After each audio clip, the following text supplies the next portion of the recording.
नमस्कार दोस्तों, आप सभी लोगों का बहुत बहुत स्वागत है इस चैनल पे। आज हम लोग वर्णमाला का दूसरा पार्ट लेकर आए हुए हैं। पिछली वीडियो में हमने जो स्वर था, स्वर हम पढ़ रहे थे और स्वर में हमने इसके दो प्रकार पढ़ लिए थे, एक उत्पत्ति के आधार पे और एक उच्चारण के आधार पे। हमने दो प्रकारों को देख लिया था, ठीक है ना। आज हम लोग उसके आगे वाले प्रकारों पे चलते हैं। तो चलिए शुरू करते हैं आज की वीडियो। तो ये जो है आपका तीसरा प्रकार होगा और ये होगा जिह्वा के आधार पे। जो आपकी जिह्वा होती है, जिह्वा के आधार पर स्वर के प्रकार, ठीक है ना। जिह्वा के आधार पे स्वर के कितने प्रकार होते हैं, तो आप देख लीजिए। जिह्वा के आधार पर इसके तीन प्रकार होते हैं। एक मतलब जो अग्रभाग से बोली जाती हैं, एक जो मध्य भाग से बोली जाती है और एक जो पश्च भाग से बोली जाती हैं। इन्हीं स्वरों को, यानी कि जो जीभ के अगले भाग से बोली जाती है उसे हम अग्र स्वर कहते हैं। जो जीभ के मध्य वाले भाग से बोली जाती है उसे हम मध्य स्वर बोलते हैं और जो जीभ के पश्च वाले भाग से बोली जाती है उसे हम पश्च स्वर कहते हैं। तो जीभ के आधार पे स्वर को तीन भागों में आप बांट सकते हैं। क्लियर होगी बात। तो देखो अब कौन कहाँ पे होती है, तो इसका याद करने का आपको सिंपल सा तरीका देता हूँ कि आप मध्य से स्टार्ट करना, ठीक है ना। अ के बाद क्या आता है, आ, समझ में आया, आ। उसके बाद ई, ठीक है ना। और उसके बाद क्या कहोगे, उ, ठीक है ना। बात समझ में आ गया। उसके बाद ए आए, फिर ओ आओ, बस इसी को पढ़ देना। क्लियर है। तो दोस्तों ये आपको समझ में आ गया होगा ट्रिक याद करने का। आपको कुछ भी दिमाग नहीं लगाना है, बस याद रखना, हमको बस पढ़ना है और मध्य से स्टार्ट करना है। तो अ पहले याद ले लेना, फिर आ यहाँ पे आ जाएगा, ठीक है ना। और उसके बाद फिर आ के बाद ई आती है, ई के बाद उ और ए आए, फिर ओ आओ। वैसे भी ध्यान देना कि ए का निर्माण ई से होता है, ओ का निर्माण ऊ से होता है। तो इसका मतलब ये दोनों साथ में ही आएंगे जहाँ भी आएंगे। और ये जो होता है आपका हमेशा हमेशा मध्य में रहता है, ये आपको ध्यान में रखना है। क्लियर है ना। अब आगे देख लेते हैं अगला इसका प्रकार, कि इसका चौथा प्रकार देख लेते हैं। और ये हम देखेंगे मुख द्वार के आधार पर, ठीक है ना। मुख द्वार के आधार पर, ठीक है ना। आधार पर मतलब कि जो मुख द्वार होता है, यानी कि जो अंदर, ये जो हम आप देख रहे हैं, तो अंदर वाला जो भाग होता है, जो यहाँ से आ रही थी नली, वही द्वार होता है, ठीक है ना। तो उस द्वार के आधार पर आप कितने स्वरों में बांट सकते हैं, स्वरों को कितने भागों में बांट सकते हैं। तो क्या होता है कि कुछ के उच्चारण करने में आपका जो ये मुख द्वार होता है बंद हो जाता है, किसी को उच्चारण में कम बंद होता है, किसी को उच्चारण में खुल जाता है, किसी को उच्चारण में कम खुला होता है। तो अब देखिए कम खुला कम बंद, ये थोड़ा सा आपको कंफ्यूजन में डाल सकता है। तो चूंकि हमारी जो जीभ होती है ना, जीभ का, अब देखिए क्या होता है, आप ये ऐसे ले लीजिएगा कि आपका ये मुख है और बीच में ये जीभ है। तो अब अगर ये जीभ का हिस्सा ये पूरा टच हो गया तो अब ये क्लोज हो गया, बंद हो गया, ठीक है ना। बात समझ में आ रहा है। और यदि ये क्या हुआ कि इधर से पूरा टच करके, मतलब जीभ मुड़ती है, मतलब इतना गैप हम दिखा रहे हैं लेकिन इतना गैप होता नहीं, बहुत हल्का सा गैप होता है मुख और जीभ के बीच में। तो वो मतलब ऊपर जब ढक लेती है तो पूरा बंद हो गया, इसी को कहते हैं पूरा क्लोज है। जब ये पूरा नहीं बंद होती है, हाफ तक रहती है, तो इसे कहते हैं कि आधा मतलब कि बंद है, ठीक है ना। खुली का मतलब क्या हो गया, खुली का मतलब ये हो गया कि जीभ जब ऐसे रहे, ठीक है ना, और हवा आती जाए, पूरी तरह से आ रहे हैं, तो इस समय ये खुली है। और अर्ध खुली का मतलब क्या होता है, ये थोड़ा सा साइड में दबा देती है और हवा बीच से जब आती है तो उसी को कहते हैं अर्ध खुला। बात समझ में आ गया, क्लियर है। तो अब देखिए इसके आधार पे जब चार स्थितियां बनी तो आप जो है कि चार जो है कि भाग में बांट सकते हो मुख द्वार के आधार पर। तो एक होता है आपका समवृत्त। बात समझ में गया? समवृत्त का मतलब हो गया क्लोज्ड। आप यो कह सकते हो कि जो पूरी तरह बंद हो, ठीक है ना, मतलब जो पूरा बंद हो। उसके बाद होता है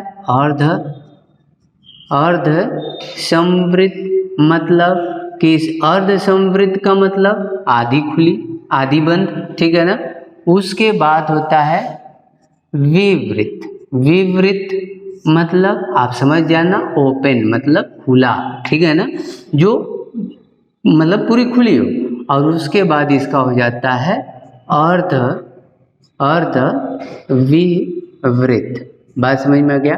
जो आधी खुली हो। बात क्लियर हो गया? तो अब देखो पूरी बंद कैसे होगी। जैसे आप कहते हो ई, जैसे आप बोलते हैं ई, तो आप महसूस करेंगे आपका जो जीभ का हिस्सा है आपके ऊपरी वाले दांत से चिपक जा रहा हो। तो दांत से चिपकने का अर्थ क्या हुआ कि ये ऊपर ब्लॉक कर दे रहा है, ठीक है ना। बात समझ में आ रहा है? ऐसा नहीं कि हवा आएगी ही नहीं भाई, तरंग बाहर ही नहीं आएगी तो आप सुनोगे क्या। तो हवा तो आएगी, लेकिन कहने का अर्थ है पूरी तरह ऊपर ब्लॉक करती है, ठीक है ना। बात समझ में आ रहा है? तो समवृत्त में आप देखते हैं ई जो होता है समवृत्त में आ जाता है। आप देखेंगे ऊ, ठीक है ना, ई ऊ दोनों में अंदर की जो जीभ है ना ऊपर दबती है, तो वही समवृत्त में ये दो लोग आते हैं। तो अर्ध समवृत्त में इन्हीं का छोटा ई और ऊ, ये दोनों अर्ध समवृत्त में आ जाते हैं। बात समझ में आ गया? अब उसके बाद विवृत्त। तो विवृत्त में मतलब पूरा खुला हो। तो पूरा खुला होने का मतलब क्या? आप आ बोलते हैं आ, तो पूरा खुल रहा है ना आ। उसके बाद आप कहते हैं आए, पूरा खुल रहा है। उसके बाद क्या कहते हैं आओ, तो ये पूरे विवृत्त में आ गए। मतलब जिनके उच्चारण में आपका जो मुख द्वार है पूरा खुला रहे। देखो परिभाषा नहीं बता रहा हूँ, आप समझ जाइएगा, वो आपका विवृत्त होता है। अर्ध में जिसको कम खुले, जिससे अ, फिर आपका ए, फिर आपका ओ। बात समझ में आ गया? क्लियर हो गया ना?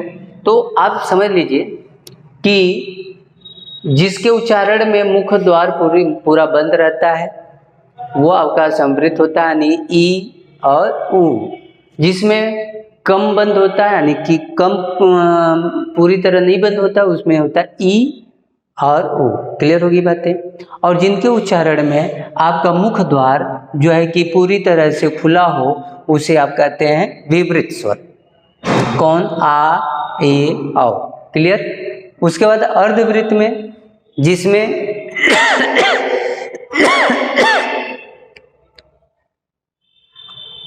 तो जिसमें मुख द्वार आपका आधा खुला हो, ठीक है ना, आधा खुला हो, उसको आप अर्ध विवृत्त स्वर बोलते हैं, अ, ए, ओ। बात समझ में आ गया? तो आप कह सकते हैं कि भैया कि मुख द्वार के आधार पर आप इसको 4 भागों में बांट सकते हैं। क्लियर हो गया? अगला प्रकार देख लेते हैं, ठीक है। जो 5वां प्रकार है ये आपका क्या है? ओष्ठ आकृति के आधार पर, ठीक है ना, के आधार पर जो ओष्ठ की आकृति होती है उसके आधार पे स्वर के कितने प्रकार होते हैं इसके बारे में हम लोग देखते हैं। तो यहाँ पर आप 2 प्रकार ही देख पाएंगे, ठीक है ना। एक तो होता है वृत्तमुखी और एक होता है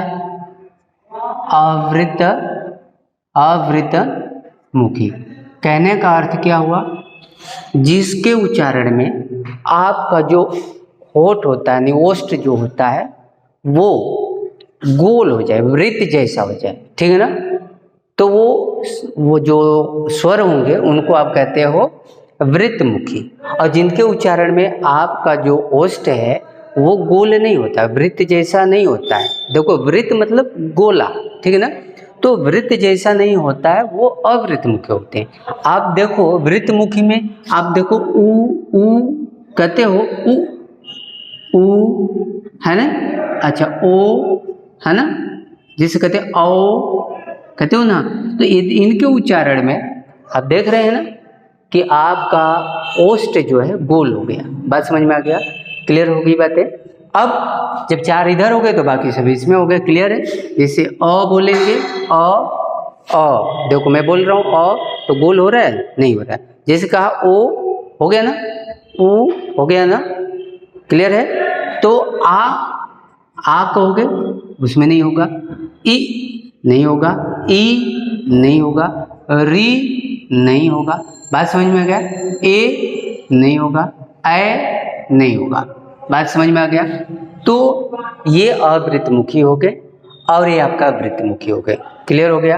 अब इसका हम अगला प्रकार देख लेते हैं। ठीक है दोस्तों, जो अब है आपका छठवां है और वो क्या है आपका कि उच्चारण स्थान के आधार पर, ठीक है ना, के आधार पर, ठीक है ना। अब उच्चारण स्थान के आधार पर हम स्वर को पढ़ने वाले हैं कि कौन सा स्वर कंठ से बोला जाता है, कौन सा मूर्धा से बोला जाता है, कौन ओष्ठ से बोला जाता है, कौन कंठोष्ठ से बोला जाता है, इनके बारे में हम चर्चा करने वाले हैं। ठीक है, तो देखिए सबसे पहले आप एक डिजाइन ले लीजिए भैया, है ना, और हम थोड़ा सा ऐसे डिजाइन ले लेते हैं और यहाँ से एक कंठ बना लेते हैं ताकि आपको भी पता चले। तो देखो क्या होता है कि ये जो कंठ आप देख रहे हो ना, यहाँ से आप अ और आ का उच्चारण करते हैं। आ। क्लियर बात समझ में आ रहा है? ये जो वाला भाग होता है इसको आप कहते हो तालु या तालव्य। यहाँ से आप करते हैं ई। क्लियर बात समझ में आ गया? ई समझ में आ रहा है? उसके बाद ये वाला जो पोर्शन होता है आपका ओष्ठ कहलाता है। इस ओष्ठ से आप किसका उच्चारण करते हैं? तो आप कहेंगे उ और उ। बात समझ में आ गया? क्लियर हो गया? तो आपने इन 3 जोड़ों का उच्चारण स्थान देख लिया, ठीक है ना। तो आप देख रहे होंगे कि ये 3 जो जोड़े आपको दिख रहे होंगे ये इसमें मूल स्वर हैं और बाकी स्वरों का निर्माण इन्हीं से होता है। तो अर्थ क्या हुआ कि जब अ और ई मिलाए थे आप तो क्या बना था? ए। तो ए में अब देखिए क्या हुआ कि अ तो आपका कंठ से बोला जा रहा है, ई आपका तालु से बोली जा रही है, तो बना क्या? कंठ तालव्य। बात समझ में आया? तालव्य। तो कंठ तालव्य से ए का उच्चारण हो रहा है। बात समझ में आ गया? तो ए का कहाँ होगा? डेफिनेटली यहीं से होगा। क्लियर बात समझ में आ गया? तो अब ए के लिए अब तो आपको खोजना नहीं पड़ेगा कि ए का हमें उच्चारण स्थान कहाँ होता है, ठीक है ना। अच्छा, इसके बाद आपने देखा कि जो अ होता है उसमें अगर ऊ मिलाते हैं तो ओ का निर्माण होता है। तो अब अ आपका कहाँ से हुआ था जी? कंठ से। ऊ कहाँ से हो गया था? तो ओष्ठ से। तो अब इन दोनों को मिलाओगे तो क्या होगा?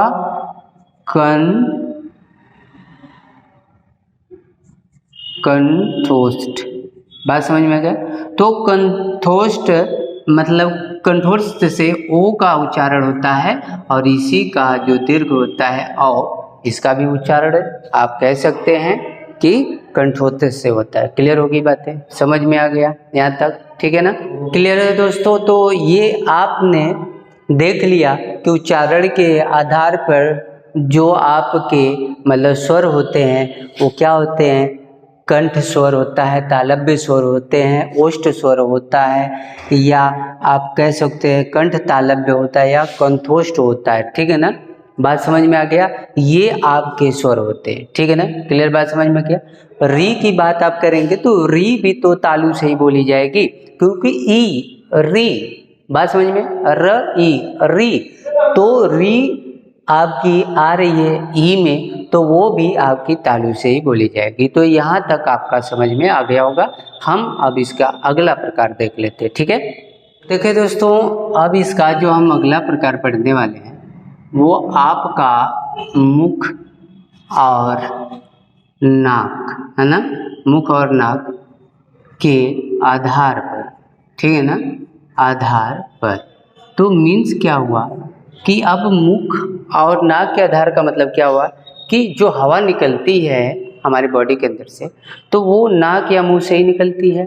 तो किसके उच्चारण में जो हवा है वो नाक से निकलेगी, किसके उच्चारण में मुख से निकलेगी, किसके उच्चारण में हम दोनों से निकालेंगे, किसके उच्चारण में हम जो है कि कम निकालेंगे, नाक से बिल्कुल भी नहीं निकालेंगे। बात समझ में आ रहा है? तो उसके आधार पर ये दो प्रकार का आप स्वर देखेंगे, ठीक है ना। एक तो आप देखेंगे निर्नुनासिक, है ना, यानी कि जिसका उच्चारण बिना नाक के किया जाए, और एक होता है अनुनासिक, ठीक है ना, तो जिसका उच्चारण हम नाक की सहायता से करते हैं। बात समझ में आ गया? तो अब इसका आप क्या कह सकते हो, जो केवल जिनके उच्चारण में ऐसे लिख लो, जिनके उच्चारण में हवा केवल मुख से निकले, बात समझे, केवल मुख से निकले, आपका निर्नुनासिक होता है।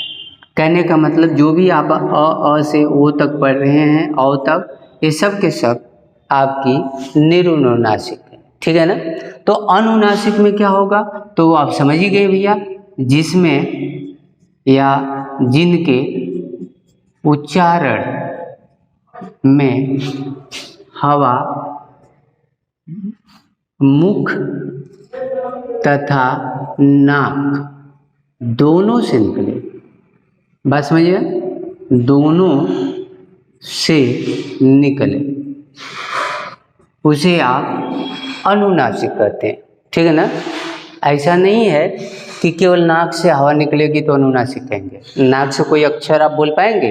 कभी नहीं बोल सकते हैं, नहीं तो बोल के देखिएगा अगर आप बोल सकें तो इसीलिए जो अनुनासिक होगा उसे आप ये कहेंगे कि जिनके उच्चारण में हवा मुख और नाक दोनों से निकलती है।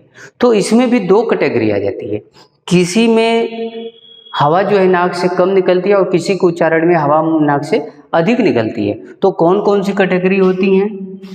इस नाक से हवा निकलने के आधार पे दो लोग हो जाते हैं। एक तो आप अनुस्वार का नाम सुने हैं, अनुस्वार, ठीक है ना। जैसे आपने कहा पंकज, तो पंकज, तो अनुस्वार में नाक से कम हवा निकलती है, नाक से कम हवा निकलती है। पंकज, है ना, चंदन, बात समझ रहे हैं। रंग, कम नाक से, ठीक है ना।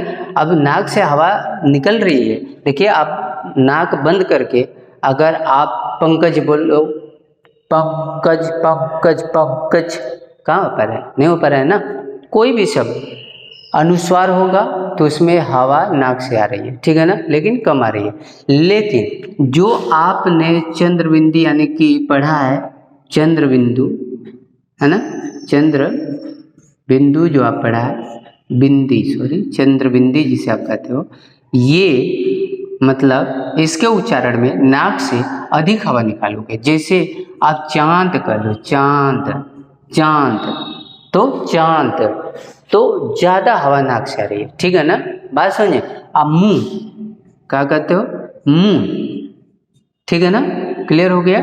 तो इसी तरह से आप समझ गए होंगे कि जो चंद्र बिंदु होता है उसके उच्चारण में नाक से अधिक हवा निकलती है, और जो अनुस्वार होते हैं उनके उच्चारण में हम जो है कि नाक से कम हवा निकालते हैं। क्लियर हो गया।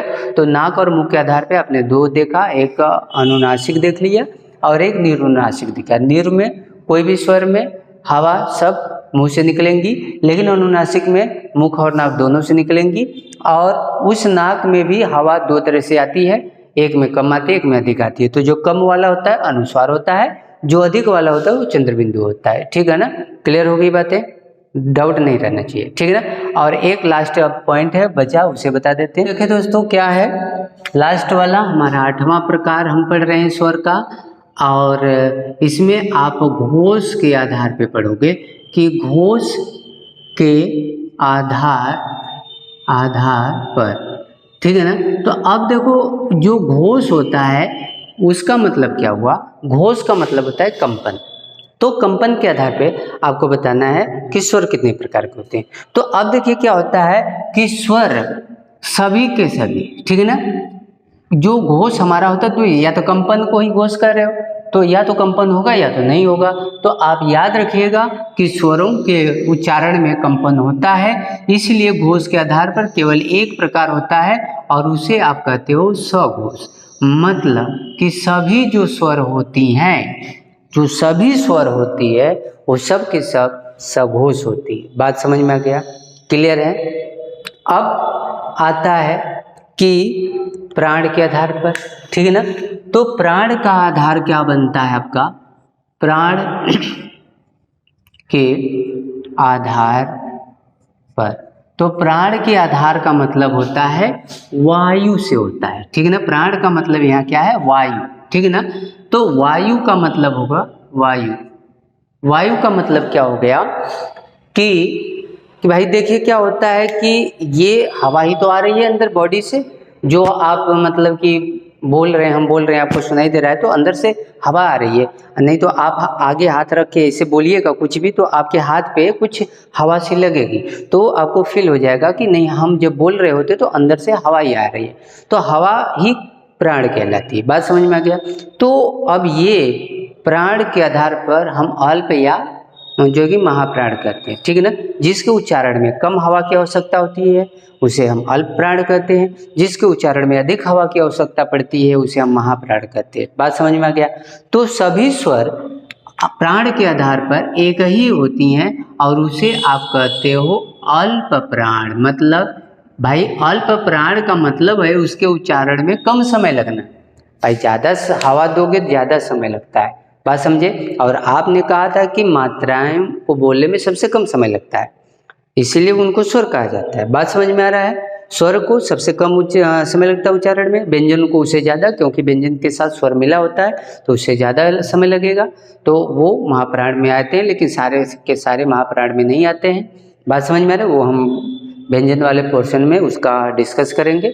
फिलहाल आपने स्वर के बारे में ये 2 पॉइंट और जान गया कि घोष में सभी स्वर सघोष होती हैं और प्राण के आधार पर सभी जो हैं कि अल्प प्राण होती है। तो यदि आज इतना ही रखते हैं और आपको इस वीडियो से लाभ हुआ हो और अच्छा लगा हो तो इसे लाइक और शेयर जरूर कर दीजिएगा और इस चैनल को सब्सक्राइब कर लीजिएगा। आज के लिए इतना ही रखते हैं, फिर मिलते हैं अगली वीडियो में नए टॉपिक के साथ, व्यंजन के साथ। तब तक के लिए नमस्कार, धन्यवाद।